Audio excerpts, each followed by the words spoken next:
Hello दोस्तों, आज से हम एक नई सीरीज स्टार्ट करने वाले हैं और जिसमें मैं पूरा आपको सिखाऊंगा जीरो से लेके एंड तक। आप जब तक एक अच्छे ड्राइवर नहीं बन जाते, सब कुछ जानकारी दूंगा इसमें और प्रैक्टिकली करके बताऊंगा सब कुछ जीरो से लेके। और सबसे पहले कुछ बातें हैं जो आपको ध्यान में रखनी है, जो कि बहुत ही इम्पोर्टेंट है।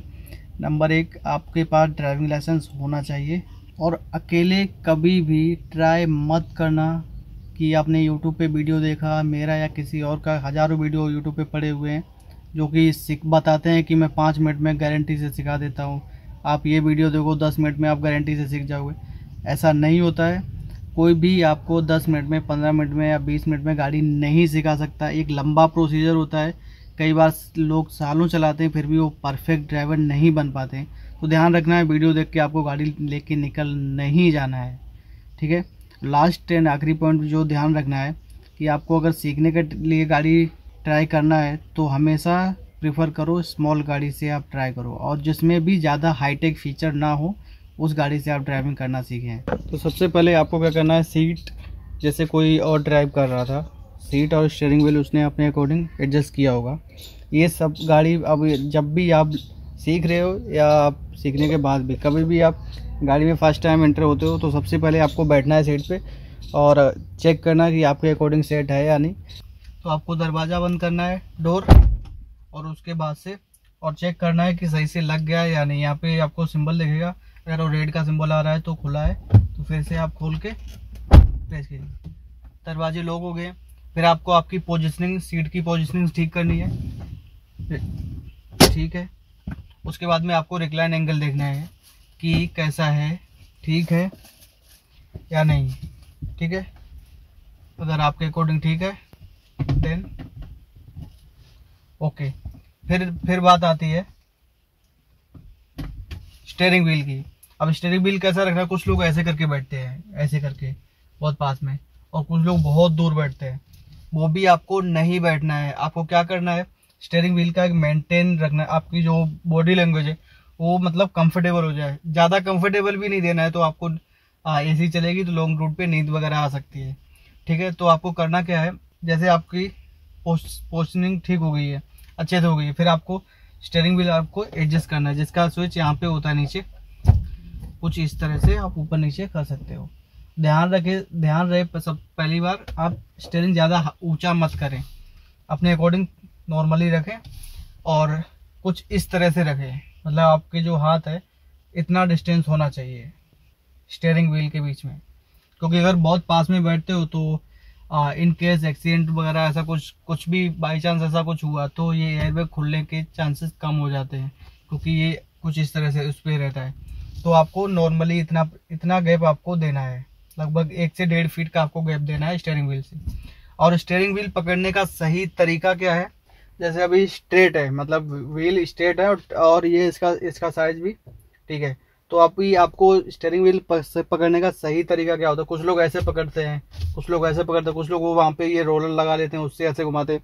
तो वो गलती ना करें।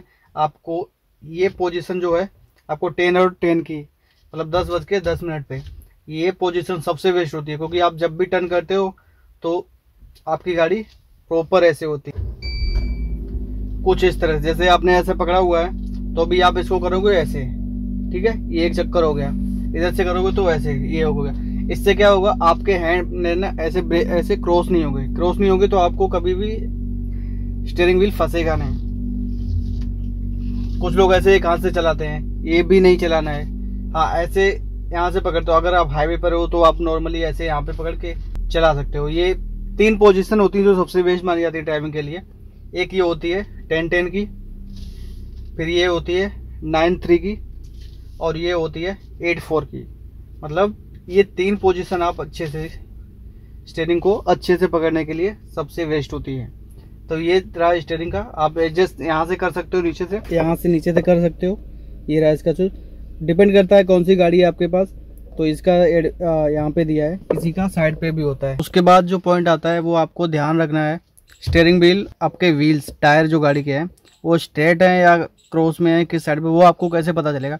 तो स्टीयरिंग का कमांडिंग कुछ इस तरह से है, ये पोर्शन तो समझ जाने का ऑलमोस्ट। अगर अंदर हो, अंदर से कैसे पता चलेगा, तो ये अगर पोजीशनिंग है तो आपको गाड़ी को स्टार्ट करना है क्लच देके, उसके बाद से फर्स्ट रोटेशन देना है और सेकंड, तो मतलब 1.5 रोटेशन लगेगा, क्योंकि पूरा 2 रोटेशन नहीं लगते हैं एक साइड पे स्टीयरिंग मूव करने पे।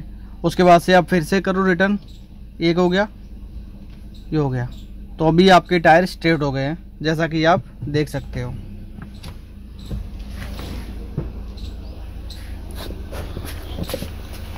ये देखिए, तो स्टीयरिंग व्हील पे हमेशा 1.5 राउंड लगता है। 1.5 भी पूरा नहीं होता है, वो डिपेंड करता है अलग अलग गाड़ियों के ऊपर। किसी का 1.5 भी हो सकता है, किसी का 2 पूरा भी हो सकता है, तो वो डिपेंड करता है गाड़ी के ऊपर। तो इस तरह से कुछ आपको ध्यान रखना है। तो इस तरह से आपको स्टीयरिंग का पूरा कंट्रोल समझ में आ जाएगा। और ये जो लीवर दिख रहा है, ये इसका एक्सप्लेन, इन दोनों के एक्सप्लेन आगे आएंगे, तो आगे हम डिटेल में बताएंगे। तो अभी बता देता हूँ, ये आपको ये जो वाइपर्स होते हैं आगे, रेन सेंसिंग वाइपर्स, इसके लिए काम आता है। और ये आपको हेडलैम्प सेटअप के लिए। तो ये दोनों लीवर आगे यूज आएगा, तब हम आपको डिटेल में बताएंगे। तो अब चलते हैं मेन जो गाड़ी की चीज़ होती है, ये ABC, एक्सीलेटर, रेस जो भी बोलते हो आप, ब्रेक, और ये क्लच। और यहाँ पे आपको फुट रेस्ट दिया है, जो कि कई गाड़ियों में नहीं होता है, कुछ में होता है, तो वो डिपेंड करता है गाड़ी के ऊपर। ठीक है, अब इनका यूज़ बताता हूँ कैसे आपको यूज़ करना है। आपको जैसे ही गाड़ी स्टार्ट करते हो, क्लच का काम होता है गाड़ी को स्टार्ट कर, अगर चाबी आपने लगाई हुई है और क्लच को आपने नहीं दबाया तो गाड़ी स्टार्ट नहीं होगी, और ध्यान रखना है। ठीक है, उसके बाद क्लच दबाओ, और क्लच को पूरा दबाना है, कभी भी क्लच को हाफ नहीं दबाना है। ठीक है, क्लच को पूरा दबाओ, चाबी लगाओ, गाड़ी स्टार्ट हो जाएगी। उसके बाद ब्रेक आता है। तो ब्रेक का फंक्शन क्या होता है, ब्रेक जो ये जो पैर वाली जो ब्रेक होती है, फुट ब्रेक बोलते हैं इसको कार में, तो ये चारों व्हील्स पे अप्लाई होती है। तो इससे आप ये ब्रेक आपके चारों व्हील्स को अप्लाई करिए। कार में 2 ब्रेक्स आते हैं, ये फुट ब्रेक्स होती है, एक हैंड ब्रेक होती है। हैंड ब्रेक का यूज़ बताता हूँ बाद में। ठीक है, उसके बाद आता है एक्सीलरेटर, जैसा आपके बाइक में होता है रेस देने के लिए। आप जितना रेस बढ़ाओगे उतनी गाड़ी स्पीड में होगी, इंजन के RPMs उतने ज़्यादा बढ़ेंगे। तो A, B और C, तो ये पूरा हो गया। और आपको ध्यान रखना है कि जब भी आपने ब्रेक लगा रहे हो, ब्रेक लगाने के टाइम पे आपको क्लच नहीं दबाना है। ठीक है, डिपेंड करता है आप हाईवे पे हो या सिटी में हो, किस तरह से हो, तो वो डिपेंड कर, क्योंकि आपने ब्रेकिंग के टाइम पे अगर क्लच दबा दिया तो गाड़ी फ्री हो जाएगी और गाड़ी स्लिप होने के चांसेस बढ़ जाते हैं। तो आपको बहुत ज़्यादा ध्यान रखना है ये यूज करने के टाइम पे। आगे जब हम प्रैक्टिकल बताएंगे तब आपको और डिटेल में बताएंगे। तो ये यूज है इसका, एक्सीलेटर, ब्रेक और क्लच का। इसके बाद ये जो दिख रहा है आपको, ये हैंड ब्रेक है। अब नॉर्मली लोग करते क्या है, मतलब इसको कुछ लोग प्रॉपर ठीक से लगाते नहीं है और ना ही इसको बंद करते हैं। इसको लगाने का सही तरीका क्या है बताते हैं। जैसे ये अभी डाउन है, ठीक है, और इसको उठाने के लिए क्या करना है, आपको इसको प्रेस करके ऐसे नहीं उठाना है, नॉर्मली ऐसा है, आपको नीचे ऐसे हाथ रखना है, सीधा ऊपर खींच देना है, जहाँ तक लास्ट हो वहाँ तक खींच देना है आपको, तो ये ऊपर तक आ जाएगा। अब इसका यूज़ बताता हूँ। ये जो हैंड ब्रेक का यूज़ है, ये पीछे वाले व्हील्स के लिए होता है, ये आगे वाले व्हील्स पे अप्लाई नहीं होता है। तो आप जब भी गाड़ी ड्राइव कर रहे हो या कुछ भी हो कर रहे हो फास्टली, तो ध्यान रहे ये कभी भी लगना नहीं चाहिए। अगर ये लगा दिया है तो आपकी गाड़ी स्किड कर सकती है, ड्रिफ्ट जो होती है वो इससे होती है, तो वो आपको ध्यान रखनी है और आपकी गाड़ी पलटने के चांसेस बढ़ सकते हैं। और दूसरी चीज़, अगर ये थोड़ी भी लगी हुई है, बिल्कुल डाउन नहीं है, तो भी आपके जो, और गाड़ी आप रनिंग चला रहे हो, तो पीछे वाले जो ब्रेक्स होते हैं वो आपके स्मेल आएगी जलने की, क्योंकि उसके ब्रेक पैड्स जलने की स्मेल आएगी, जिससे ब्रेक पैड ख़राब हो जाएंगे, हो सकते हैं। ठीक है, तो प्रॉपर अभी इसको डाउन करने के लिए आपको क्या करना है, इसको इस लीवर को पुल करना है और थोड़ा सा ऊपर उठाना है, थोड़ा सा ऊपर उठा के नीचे जाके छोड़ देना है, और कंप्लीट नीचे जाके छोड़ना है, ऐसा नहीं बीच में छोड़ देना है जल्दबाजी में, तो वो आपको ध्यान रखना है। ठीक है, तो ये यूज हुआ हैंड ब्रेक का। अब आते हैं गियर लीवर पे। तो गियर लीवर को आपको कैसे यूज करना है, नॉर्मली नए ड्राइवर्स होते हैं उनमें गलती सबसे ज़्यादा क्या होती है, वो लोग गियर चेंज करने के टाइम गियर लीवर को देखते हैं कि कौन सा गियर पड़ रहा है। वो गलती नहीं हो, उसके लिए आपको प्रैक्टिस करनी पड़ेगी बहुत। और हाँ, एक चीज़ और बता दूं, जो भी मैं अभी बता रहा हूँ वो वीडियो देखने के बाद आपको गाड़ी लेके निकल नहीं जाना है, ठीक है। ये सब आपको 2-3 दिन प्रैक्टिस करनी है घर पे खड़ी हुई गाड़ी पे। उसके बाद में आप किसी को साथ में बिठाओ जो आपके अच्छे से उसको गाड़ी आती हो, वो आपको गाइड करेगा। फिर आप, क्योंकि आपने ऑलरेडी सीखा हुआ है थोड़ा बहुत, तो आपको नॉलेज रहेगा, फिर आपको दिक्कत नहीं होगी। तो गियर लीवर का यूज क्या है, नॉर्मल अभी ये न्यूट्रल में है, सेंटर में हो और ये दोनों इधर और इधर, ये जो एरो दिख रहा है ऐसा मूवमेंट कर रहा हो तो समझ लेने का कि गाड़ी न्यूट्रल में है। अब आपको क्या करना है कि अगर आपको क्लच दबाना है, पूरा क्लच का और ब्रेक का कॉम्बिनेशन ऐसा है, आपने अगर हाफ क्लच दबाया या कुछ भी करके गियर डाला तो गियर आपका ख़राब होने के चांसेस बहुत बढ़ जाते हैं, क्योंकि उसको मैसिंग होते हैं टूथ के, तो वो ब्रेक होने के चांसेस बढ़ जाते हैं। तो आप पूरा क्लच दबाओ, गियर को प्यार से ऐसे करके फर्स्ट गियर, और सेकंड करना हो तो सेकंड के लिए ऐसे, थर्ड करना हो तो थर्ड के लिए।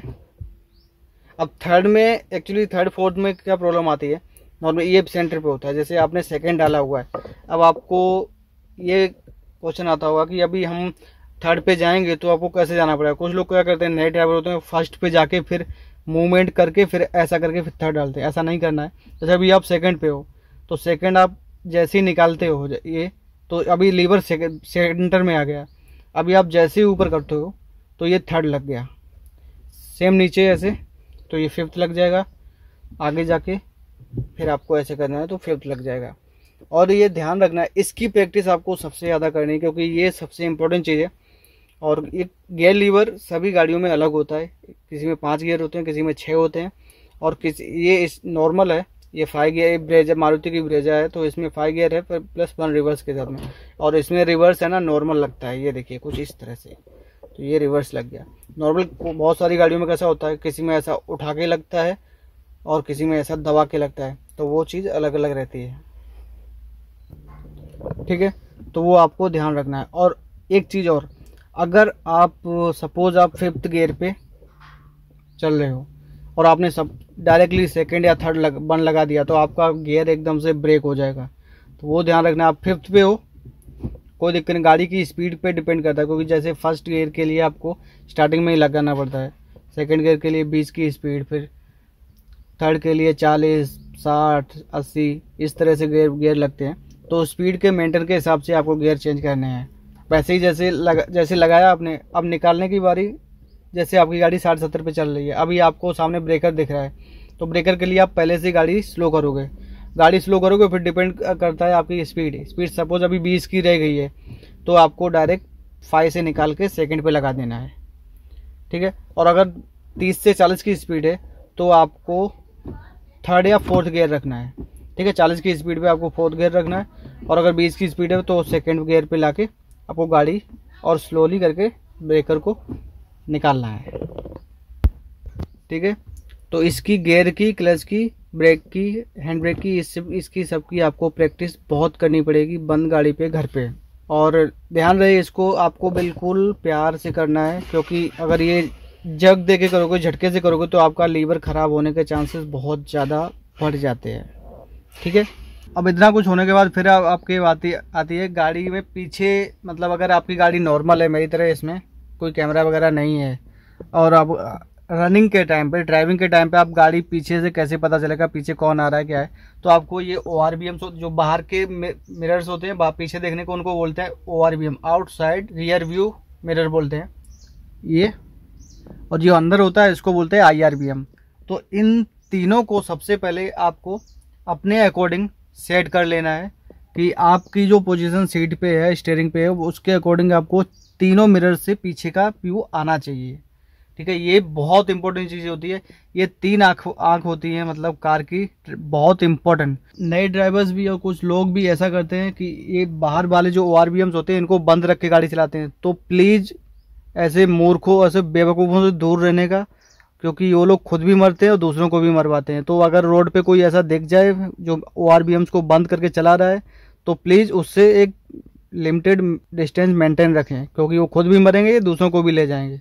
तो ये बहुत इंपॉर्टेंट चीज़ है। तो गाड़ी को फर्स्ट डे में आपको कितना कुछ ध्यान रखना है ये सब कुछ बता दिया है। स्टीयरिंग व्हील, आपकी seat, ABC, gear box, hand brake use, IRBM ORBM use, तो जो भी आज सिखाया है।